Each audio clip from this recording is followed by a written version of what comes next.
Қош келдіңіз. Кино қалай болып жатыр ойбай? Сіз көрген жоқсыз әлі, иә? Көрген жоқпын. Біз сізді жаман жақсы көріп қалдық. Бірақ сендердің эмоцияларыңнан, инстаграмға салғандарыңнан байқап жатым жақсы кино шықты ау деймін. Аллаға шүкір. Енді біз сіздің фанатыңыз болып кеттік біз негізі. Ай жаным. Анау зимний садтағы сіздің сахнаңыз бар ғой. Ойбай, бай жапсаң да деп шығып кетіп отыр ғой. Бұйыртса апамыздың эмоциясын көрейік. Бәрін жылатып жүрген апа өзі жылай ма екен көрейік деп. Бәрін жылатып жүрген мен емес, жазған сценаристерге байланысты, түсірген оператор мен режиссерға байланысты.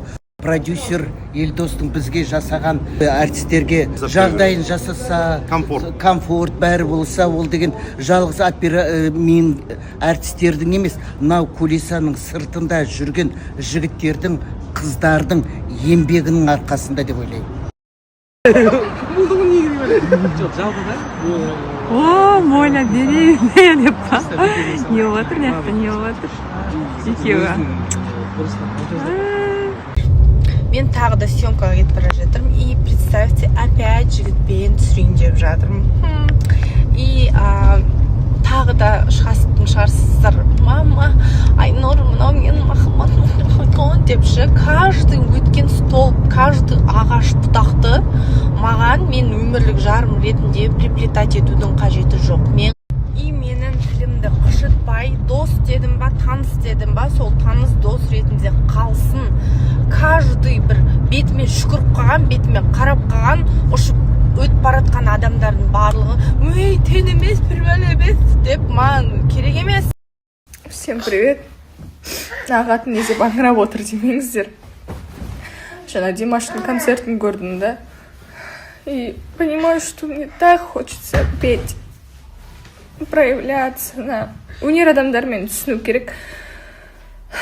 Вообще андай бүкіл дүниені алып, бүйтіп қысып, тұншықтырып отыру өте қиын да. Мысалы, әркім бойында бір таланты, бір деңесі бар ғой. И сен сол нәрсемен айналыспасаң, бір жеріңді кесіп тастаған сияқты да. Мне так хочется петь. Бізге Оразғали сәлем жолдап отыр. Өтіріктің арты бірақ тұтам дейді. Иә, осыны өзіңізге айтқым келеді, Оразғали мырза. Өзгерамен кездесу туралы. Ортада білеміз құдай қаласа. Жеке кездескен ба сонда? Жеке кездескендер бар. Әлде сіз қатысушылармен сол тойдан кейін ба? Жеке кездескендер бар, сол естіп біліп көріп жатқанымыз бар. Сіз оны кімнен білдіңіз? Бір кісілерден білдім. Нақты айта алмайсыз. Айтпаймын. Бірақ бір дәлел бар ма? Немесе сенімді адамдар ма? Сенімді адам. Өтірік айтпайды. Нақты көргендердің барлығы айтылып отыр. Ал Сандуғаш растады ма бұл нәрсені? Сандуғаш білмеймін. Үндемей отырғанына қарағанда рас сияқты. Түркияға қашып кетіппін ғой, қалқымай естіңіздер ма? Одан кейін байыммен ажырасып кетіппін. Ойпырмай. Әй, мен туралы ақпаратты сәл өзіммен ақылдасып, менің сторисімді көріп, сөйтіп айтсаңдаршы. Негізі дәл осылай жасау керек қой. Өзің туралы ақпаратты, өзің өміріңде болып жатқан нәрсені әркімге әртүрлі қылып айту керек қой. Сонда сен жамандап өсек айтқан кезде бір-бірімен қырылып қалады да. Құлайтын жер айта, бұл нормальный. Бұл кімдікі негізі? Бұл нунидікі. Ей, қой. Мен кімміне? Мен мына жерде ғой. Өтірік айтады. Ей. Аккуратно, носки как положено жинап қоям. Бекзаттікі емес па мынау? Бекзат екеуміздікі. Ой. Міне оныкі. Қалада бір шкафым бар. Сіздікі де ой шығар. Өмірі жағылмайды шкаф.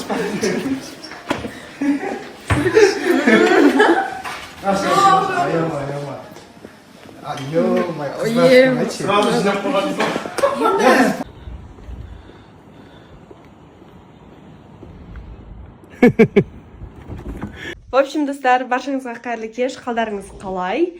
Мен деген кеше түнен бастап үйді жинап, гардероптарымның бәрін реттеп, спальныйымды жинап, бүгін осы кухнямның бәрін тазалап, ерекшелендіріп, енді қазір адамдар кейін осылай болып тұр. Одан кейін уборныйымды жинап, үйдің иісін нормально қылып алдым. И сонымен, достар, мен реклама түсірдім. Ешкімнен қалысқан жоқпын. Короче, орысша күлмейміз. Мен негізі орысшам күшті деп айтпаймын. Сәлем достар, арнаға тіркеліп, лайк басып, комментарий жазып, өз пікірлеріңізбен бөлісе отырыңыздар.